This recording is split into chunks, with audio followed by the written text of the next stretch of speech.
In the history of submarine warfare, there was one rule that was never meant to be broken. You do not fight a destroyer. Destroyers were fast, they were deadly, and they were built for one purpose: to hunt submarines. But in May 1944, Commander Samuel Dealey and the crew of the USS Harder did not just break that rule, they rewrote it. In 4 days, this single American submarine sank 5 Japanese destroyers. 5 ships that were supposed to be hunting him. This is the story of how one man's radical tactics changed submarine warfare forever, and how his aggression in the waters near the Philippines disrupted an entire Japanese battle plan. This is the story of the destroyer killer. To understand what Samuel Dealey did, you first need to understand the man himself. He was 36 years old in 1944, a graduate of the United States Naval Academy. Quiet, professional. He wore glasses. He did not look like a warrior. But beneath that calm exterior was a core of absolute steel. Dealey had served as executive officer under William Morton, the legendary captain of the USS Wahoo. Morton was one of the most aggressive submarine commanders in the Pacific. He attacked everything. He took risks. And he taught Dealey that audacity was a weapon just as powerful as any torpedo. By 1944, Dealey had his own command. The USS Harder, a Gato-class submarine, hull number 558. In April 1944, Harder departed Pearl Harbor for her 5th war patrol. The mission was to operate near the Philippines, to attack Japanese shipping, to gather intelligence. But Dealey had no intention of just attacking cargo ships. He was going hunting for destroyers. On June 6, 1944, the same day Allied forces were landing on the beaches of Normandy in France, the USS Harder was operating near Tawi-Tawi, a remote anchorage in the Philippines where the Japanese combined fleet was gathering. American codebreakers had intercepted Japanese messages. They knew the entire Japanese carrier fleet was there. Battleships, cruisers, and dozens of destroyers. Admiral Charles Lockwood, commander of the Pacific Submarine Force, sent Harder into the hornet's nest. Get close, watch the fleet, attack any targets you find. It was a dangerous mission. The waters around Tawi-Tawi were heavily patrolled. Japanese destroyers were everywhere, searching for American submarines. At 3 o'clock in the morning on June 6th, a Japanese patrol plane spotted Harder's periscope wake. The alarm was sounded. Within 1 hour, 3 Japanese destroyers were detached from the fleet: the Minazuki, Hayanami, and Tanikaze. Their orders were simple: find the American submarine and destroy it. At 6:47 in the morning, Commander Dealey stood in the conning tower. His eye pressed to the periscope. He watched as the 3 destroyers came toward him, cutting through the water at high speed. Every man aboard Harder knew the standard procedure. When destroyers find you, you dive deep. You run silent. You hide. But Dealey had no intention of running. He swung Harder's bow directly toward the lead destroyer, the Minazuki. "Make ready the bow tubes," he ordered. The crew stared at him. He was going to attack. He was going to charge straight at a destroyer. This was called the down-the-throat shot, a tactic so dangerous it was barely even discussed in submarine school. You fire your torpedoes directly into the face of a charging enemy. Then you dive at the last second and hope you pass beneath his keel before he drops depth charges on your position. If your torpedoes miss, the destroyer is perfectly positioned to kill you. If you dive, too late. His bow will slice your submarine in half. The range closed rapidly. 1,500 yards, 1,200 yards, 1,000 yards. The sonar pings from the Minazuki were now a constant high-pitched clang. that every man in Harder could hear through the hull. The destroyer knew exactly where they were. At 750 yards, less than half a mile, Dealey gave the order. "Fire 1, fire 2, fire 3. 3. Mark 18 electric torpedoes raced silently toward the target. "Take her down! 300 feet, all ahead full." Harder's bow pitched down at a steep angle. The submarine clawed for depth. 40 seconds later, 2 massive explosions shook Harder so violently that light fixtures shattered and men were thrown from their feet. Then a third explosion lifted the submarine's stern 6 feet before slamming it back down. Dealey brought Harder back to periscope depth.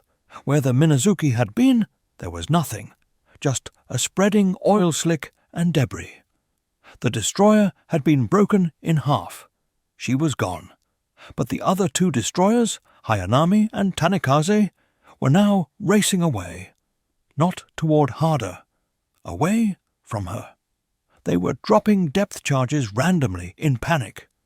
They thought they had stumbled into a wolf pack of American submarines. They had no idea it was just one boat, one audacious captain. Dealey let them go. He slipped away into deep water. 1 destroyer down. When Admiral Suemu Toyoda, commander of the Japanese Combined Fleet, received the news, he was furious. He ordered 6 more destroyers to join the hunt. But Samuel Dealey was not finished. In fact, he was just getting started. Early in the morning of June the 7th, at 2:30 in the morning, Harder surfaced to recharge her batteries. The night was pitch black. No moon, heavy cloud cover. At 3:12, the radar operator called out, "Radar contact, single ship, bearing 095, range 8,000 yards, closing fast." Dealey was on the bridge instantly. The contact was moving at 28 knots. It was another destroyer. This was the Hayanami, one of the destroyers that had fled the previous day.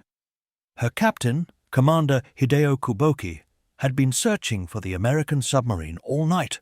He was heading home to Tawi-Tawi, exhausted. At 3 o'clock in the morning, he did not expect to find an American submarine waiting for him, especially not on the surface. Dealey ordered flank speed. Harder's diesel engines roared to life. The submarine accelerated to 21 knots, racing through the darkness. This was insane. A submarine attacking a destroyer on the surface, in the dark. It violated every principle of submarine warfare. But Dealey understood something critical. The destroyer's radar was primitive. In the darkness, they would see Harder as just another small patrol boat. By the time they realized their mistake, it would be too late. At 4,000 yards, the Hayanami's radar operator picked up the contact. Small, fast, probably friendly.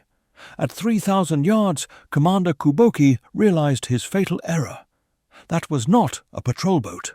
That was an American submarine, and it was attacking him. He ordered flank speed and a hard turn to ram, but it was too late. Dealey, standing on the open bridge in the darkness, gave the firing order. "Fire 1, fire 2, fire 3, fire 4." 4 torpedoes leapt from Harder's bow tubes. From 2,300 yards, 2 of them struck the Hayanami's starboard side. Right near the aft magazine, the explosion was catastrophic. The entire stern of the destroyer was torn off. The ship rolled over 90 degrees and sank stern first. Commander Kuboki and 147 of his men went down with her. Dealey gave the order. "Crash dive." He knew patrol planes would be overhead within minutes. He had just sunk 2 destroyers in less than 24 hours, right on the doorstep of the Japanese main fleet. Admiral Toyoda was now facing a crisis. 2 destroyers gone, sunk by the same submarine. This was not just embarrassing. This was a critical loss of his anti-submarine screen. He immediately pulled 8 more destroyers from convoy escort duty. ships that were desperately needed elsewhere. He organized them into dedicated hunter-killer groups. Their only mission: find and destroy the American submarine at Tawi-Tawi. Every Japanese destroyer captain in the area received the same orders: maximum aggression, no retreat, kill that submarine. Samuel Dealey knew the hornet's nest was well and truly stirred. A sane commander would have taken his 2 victories and left the area at high speed. But Dealey was not a sane commander. He was a hunter. On June 8th, he took Harder south toward the Sibutu Passage. This was the narrow deep-water strait between Tawi-Tawi and Borneo, the main shipping lane. Dealey knew Japanese destroyers would be patrolling it heavily. He wanted to see just how many he could sink before they figured out what he was doing. At 2 o'clock in the afternoon, the lookout spotted smoke on the horizon. 2 ships. It was the Tanikaze, the 3rd destroyer from the original hunting party, along with an unidentified escort. They were steaming in formation at 25 knots, sweeping the passage. Dealey submerged and began his approach. For 90 minutes, he just watched. He studied their movements. They were following a predictable zigzag pattern, changing course every 8 minutes. This was sloppy. It gave him a window, maybe 30 seconds after each turn to set up and fire. He positioned Harder directly in their path and waited. At 4:30 in the afternoon, right on schedule, the Tanikaze turned toward Harder's position. "Range 3,000 yards, Dealey said quietly. He let her come. 2,500 yards, 2,000 yards, 1,500 yards. The Tanikaze was so close her bow filled the periscope view. At 1,200 yards, Dealey gave the order: "Fire 1, fire 2, fire 3, fire 4. He fired a wide spread with 17-second intervals between each torpedo, to make sure one of them hit. The first torpedo missed, running just ahead of the bow, but the second struck the Tanikaze right near the bridge. The third torpedo hit seconds later, detonating the forward magazine. The explosion was massive. The crew inside Harder, deep underwater, heard it clearly. A deep, crunching thump that vibrated through their bones.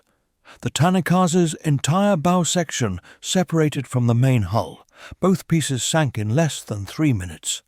The escort destroyer went berserk. It immediately turned and charged Harder's position, dropping depth charges as it came.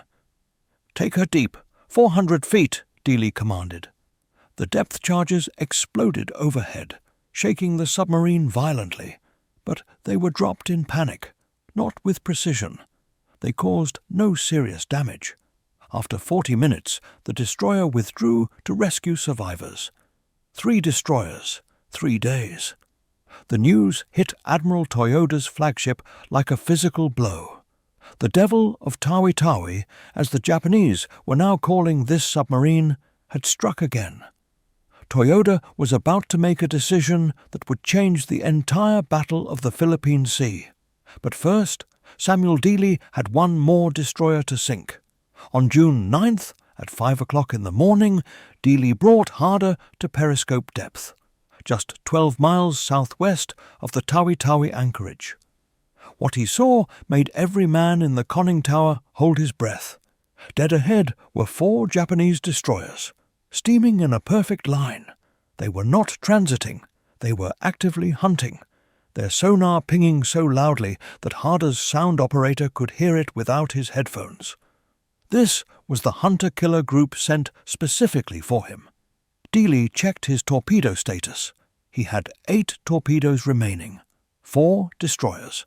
This meant he would get maybe 1 shot before all 4 hull converged on his position and buried him under depth charges. He studied their formation. The lead destroyer was zigzagging aggressively. The 3rd and 4th destroyers were also moving erratically. But the 2nd destroyer in line was maintaining a steady course. That was his target. At 6:12 in the morning, the second destroyer turned directly toward Harder's position. It was a routine turn in her search pattern, but it sealed her fate. Range 4,000 yards. Dealey waited. 3,000 yards. The sonar pings were deafening. 2,500 yards.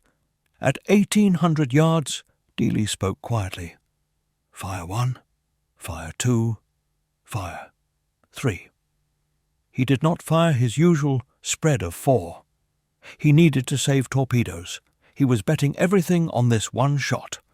All 3 torpedoes struck the destroyer's port side within 5 seconds of each other. The ship did not just explode, it disintegrated. The blast was so violent that debris flew 300 feet into the air. The ship rolled over and was gone in 90 seconds. The other 3 destroyers reacted with absolute fury. They immediately converged on Harder's last known position. "Emergency deep, 500 feet, Dealey ordered. Harder nosed over and plunged. Depth charges began exploding overhead almost immediately, 23 of them in the first 10 minutes. The explosions were bone-jarring. The lights went out. The dim red emergency lighting kicked in. The hull plates groaned under the immense pressure. A pipe burst in the forward torpedo room, spraying high-pressure seawater across the deck. But the crew was silent. Veterans. They moved in the dark, repairing the damage, while the world outside their thin steel hull was nothing but thunder. For 2 hours, the 3 destroyers hunted them. They crisscrossed the area, dropping charge after charge. But Dealey was just as good at evasion as he was at attacking. He kept Harder deep and silent, anticipating their moves. Finally, the destroyers gave up. They likely assumed the submarine had been destroyed by the sheer volume of their attack. Dealey brought Harder to periscope depth. The sea was empty. 4 destroyers sunk in 4 days. While Dealey was checking his fuel gauges, the report of the 4th sinking reached Admiral Jisaburo Ozawa, the commander of the mobile fleet still at Tawi-Tawi. Ozawa did the math. 4 destroyers sunk in 4 days by 1 submarine, right outside his main fleet anchorage. If a single American submarine could penetrate his defensive screen this easily and sink his best escorts at will, the entire anchorage was a death trap. All his carriers, all his battleships were sitting ducks. He sent an urgent message to Admiral Toyoda. The mobile fleet must depart Tawi-Tawi immediately. Toyoda agreed. The original plan for Operation Ago was to wait until the Americans committed to their invasion, then sail on June the 15th to intercept them. But staying at Tawi-Tawi was no longer an option. It was suicide. On June the 10th, at 8 o'clock in the morning, the entire Japanese mobile fleet weighed anchor and steamed northeast. 6 days early, heading for the Philippine Sea. Their departure was disorganized. They were leaving in a hurry. American codebreakers intercepted their movement orders within hours. Admiral Raymond Spruance, commander of the American Fifth Fleet, now knew exactly where Ozawa was going, and he had an extra 6 days to prepare his reception. The Battle of the Philippine Sea began on June the 19th, 1944, just 9 days after Dealey sank his 4th destroyer. Because Admiral Ozawa's fleet had been forced to leave Tawi-Tawi 6 days early, his entire battle plan collapsed. His fleet arrived scattered, disorganized. His reconnaissance planes had burned through fuel reserves. They could not find the American fleet. His destroyers were still regrouping. His supply ships were 3 days behind schedule. When American carrier aircraft found Ozawa's fleet, the Japanese were completely unprepared. The result was a slaughter. American pilots shot down 376 Japanese aircraft while losing only 30 of their own. They called it the Great Marianas Turkey Shoot. American submarines sank 2 of Ozawa's largest carriers, the Shokaku and Taiho. American planes sank a third carrier, the Hio. The Imperial Japanese Navy lost 75% of its carrier air groups in 2 days. It was a blow from which they would never recover. And it all happened because one submarine commander was aggressive enough to sink 4 destroyers in 4 days, convincing the Japanese that their fortress at Tawi-Tawi was a death trap. Admiral Lockwood, in his post-war memoir, called Harder's Fifth War Patrol the single most strategically important submarine operation of the entire Pacific War. Samuel Dealey and the USS Harder returned to Fremantle, Australia on June the 26th. The moment Harder tied up at the pier, Admiral Lockwood was waiting. He had been tracking Dealey's reports: 5 destroyers attacked, 4 confirmed sunk, 1 heavily damaged, in 12 days. It was, and still is, the most successful anti-destroyer patrol in the history of naval warfare. Lockwood awarded Dealey the Navy Cross right there on the deck. Then he asked the question every submarine commander dreaded after a grueling patrol. "Can you do it again?" Dealey's answer was immediate. "Give me torpedoes and I will sink 10. The crew spent July in Fremantle, repairing the submarine, resupplying. Dealey trained new crew members on his down-the-throat tactic. By late July, every submarine commander in the Pacific had studied his patrol reports. The tactic worked. Between June and August, American submarines, emboldened by Dealey's success, sank 14 more Japanese destroyers using variations of his aggressive approach. The hunters had become the hunted. On August 5, 1944, Harder departed Fremantle for her 6th war patrol.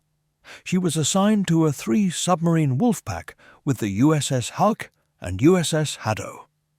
Dealey, as the senior skipper, was in command of the group. Their mission was to patrol the waters west of Luzon in the Philippines and destroy Japanese shipping. The patrol started with success. On August 21st, the wolf pack sank 4 large cargo ships.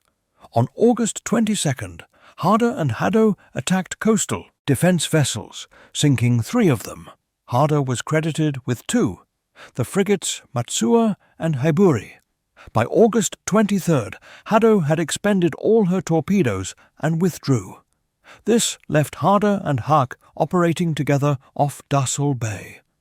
But the Japanese were learning. Their intelligence had tracked the wolf pack's movements. They knew where the American submarines were, and this time they had sent something special to deal with them. At 4:53 in the morning on August 24th, the USS Hark was submerged 4 miles off the coast. Through her periscope, her captain could see Harder on the surface 4,500 yards to the south. They were coordinating an attack on a Japanese convoy. Suddenly, Hake's sonar operator heard echo ranging. Close, getting closer. 2 Japanese escort ships, CD-22 and Minesweeper No. 102, were closing fast on Harder's position at 18 knots. They were actively hunting. Japanese intelligence had intercepted radio transmissions between the wolf pack. They knew the submarines were in the area. Haig's captain immediately ordered his submarine deep and silent. He tried frantically to warn Dealey by radio, but there was no response. At 5:30 in the morning, Harder finally saw them. She crash-dived, but it was too late. The Japanese ships were less than 2,000 yards away. Dealey took Harder down fast, at a 35-degree angle. But in his haste, his diesel engines were still running as he submerged, leaving a massive trail of bubbles on the surface, a perfect target. The sonar operator on CD-22 had a perfect contact. Range 1,200 yards, depth 200 feet, still diving. At 5:47, CD-22 made her first pass and dropped a full pattern of depth charges, all set to detonate at 250 feet.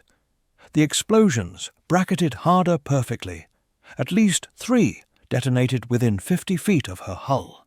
The pressure hull cracked near the after torpedo room. Seawater flooded in at tremendous pressure. The stern compartments flooded completely in 90 seconds. The submarine's bow rose sharply as the stern dragged her down. In the control room, Dealey would have been ordering, "Blow all ballast! Emergency surface!" But the compressed air system, fighting against the weight of thousands of tons of flooding water, could not save her. At 5:52, CD-22 made a second pass. This pattern hit even closer. The explosions ruptured Harder's main pressure hull in multiple locations. The control room flooded. All electrical power failed. At 600 feet, well below her maximum operating depth, Harder's hull began to implode. The bulkheads collapsed. The compartments were crushed. At 6 o'clock in the morning, the Japanese ships reported a successful kill. Large quantities of oil, wood debris and cork floated to the surface. They circled for 2 hours, dropping more charges to be certain. They recovered no survivors, all 79. Men aboard USS Harder were gone. Commander Samuel Dealey, the destroyer killer, had been killed by the very type of ship he had taught the Navy how to destroy. The news of Harder's loss was a devastating blow to the submarine force. Admiral Lockwood immediately suspended all submarine operations in the area. The American public would not learn the full story until after the war, but the Japanese knew. Admiral Toyoda received the report on August 26th. The devil of Tawi-Tawi was finally gone. He ordered a commendation for the crew of CD-22. What Toyoda did not know was that the damage was already done. The tactics Dealey had pioneered were now standard doctrine. Before Harder's 5th patrol, submarines ran from destroyers. After, they hunted them. By the end of the war, American submarines using Dealey's down-the-throat tactic had sunk 214 Japanese warships. This included 4 aircraft carriers, 1 battleship, 9 cruisers, and 38 destroyers. Dealey's legacy was written in the wreckage of the Imperial Japanese Navy.